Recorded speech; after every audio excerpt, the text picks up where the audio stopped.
Ashish Qureshi sorry Shelar आहे वाटतं ते हां तर ते आशिष शेलार आणि असे खूप सारे लोक ते असं म्हणाले की अरे अरे आमचा नेता यांना हे कळलंच नाही.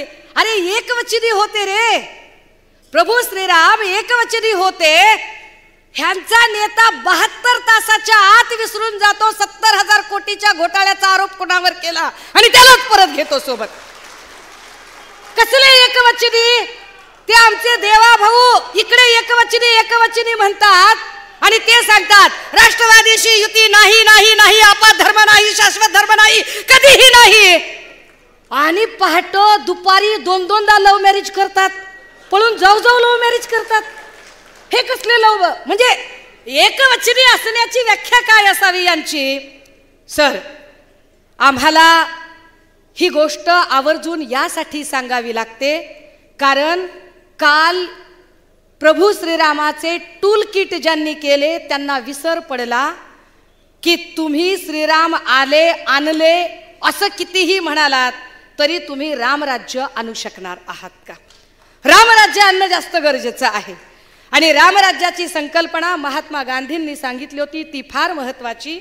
ते असं म्हणतात की जेव्हा या देशातली स्त्री रात्री 12 वाजता सुद्धा अत्यंत निर्भयपणे रस्त्याने वावरू शकेल तेव्हा खऱ्या अर्थाने ते रामराज्य आलेले असेल.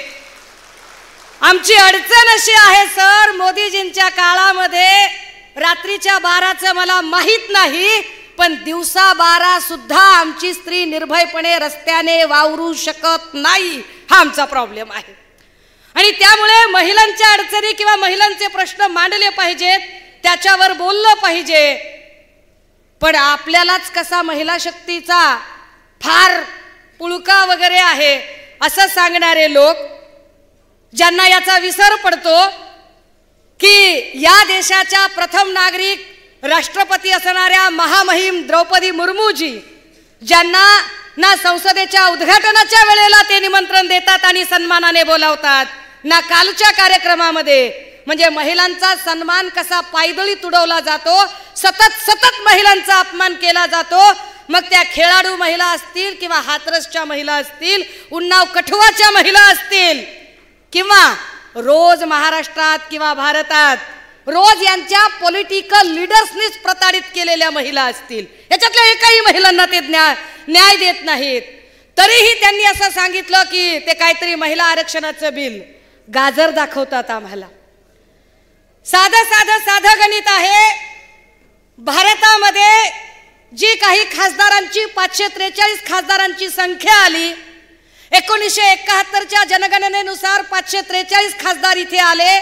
1971ला आपली लोकसंख्या 65 ते 70 कोटी होती. 65 कोटी लोकसंख्येच्या आधारावर जर 543 खासदार असतील तर आज घडीला 2030 मध्ये आपली लोकसंख्या 130 कोटी आहे. जर 65 कोटीला 543 तर 130 कोटीला किमान 1000 प्लस खासदार असले पाहिजे आणि किमान 1000 प्लस खासदार होण्यासाठी आधी या देशाचा सेन्सस झाला पाहिजे. तो सेन्सस होताना जातनिहाय जनगणना होणे अधिक महत्त्वाचे आहे जेणेकरून कुणावरही अन्याय होणार नाही ना ओबीसीवर होईल ना मराठ्यांवर होईल. ती जातनिहाय जनगणना झाल्याशिवाय महिलांचा आरक्षणाचा टक्का नेमका किती आहे ते कळणार नाही आणि या सगळ्या प्रोसेसला किमान 2034 उजडेल. म्हणजे 2034ला जी गोष्ट आम्हाला मिळणार आहे त्याच्यासाठी मोदीजी आणि त्यांचे सगळे बालिश व्हॉट्सअप युनिव्हर्सिटीतनं तयार झालेले अर्धवट विद्वान भक्त हे आम्हाला आता सांगतात की अहो आरक्षण जे आम्हाला आता मिळणारच नाहीये. मी अजून एक महत्त्वाची गोष्ट स्पष्ट केली पाहिजे जे आपल्या सगळ्यांना माहिती आहे. या भारतामध्ये 2 मोठी महाकाव्य झाली एक रामायण आणि एक महाभारत. रामायणाने आणि महाभारताने 2 वेगळ्या गोष्टी आम्हाला शिकवल्या.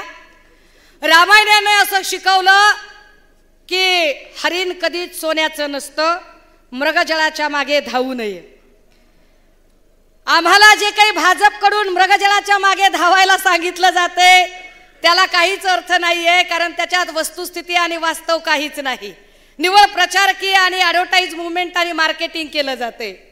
महाभारतात अजून एक गोष्ट आम्हाला सांगितली गेली, शिकवली गेली, की जेव्हा कधी असत्याच्या बाजूने बहुमत असत्याच्या बाजूने जर असेल तर सुडाचं राजकारण सुरू होतं.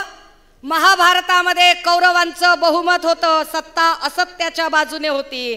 पण सत्ता असत्याच्या बाजूने जोपर्यंत होती आणि शकुनी सारखे पाताळयंत्री लोक कूटनीतीनं षडयंत्र करत फासे टाकत होते, तोपर्यंत कौरवांचा विजय होत होता. राहुल नार्वेकरांच्या सारखे पाताळयंत्री लोक जोपर्यंत कपट नीतीने फासे टाकतात तोपर्यंत कदाचित कौरव पक्षामध्ये सामील झालेली गद्दार गँग असेल किंवा सगळे भ्रष्टाचारी असतील, यांना असं वाटतंय की फासे आपल्या बाजूने पडतील.